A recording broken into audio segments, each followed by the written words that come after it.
আসসালামু আলাইকুম গাইজ, আশা করি আপনারা ভালো আছেন। আপনাদের দোয়ায় আমি আলহামদুলিল্লাহ অনেক ভালো আছি। আসেন আপনাদের কয়েকটা কবুতর দেখাবো, যে আপনাদের পছন্দ হয়। বিক্রি করার মতো 4 জোড়া কবুতর আছে, দেখেন। এক জোড়া হুমা আছে বাচ্চা সহ, দেখেন।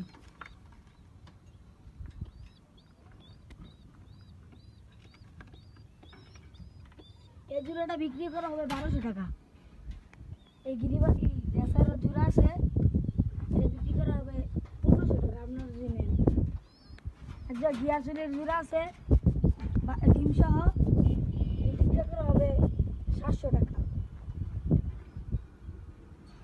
দেখেন, এক জোড়া গিরিবাসের জোড়া আছে, এটা বিক্রি করা হবে 600 টাকা। দেখেন, বালা জোড়া বাচ্চা ফিট বাচ্চা, এই 10-12 দিনের ভিতরে ডিম পারে দিবে। আমার চ্যানেলটি নতুন, তো আপনারা সাবস্ক্রাইব করে দিবেন, পাশে থাকবেন। আসসালামু আলাইকুম ওয়া রাহমাতুল্লাহি ওয়া বারাকাতুহু।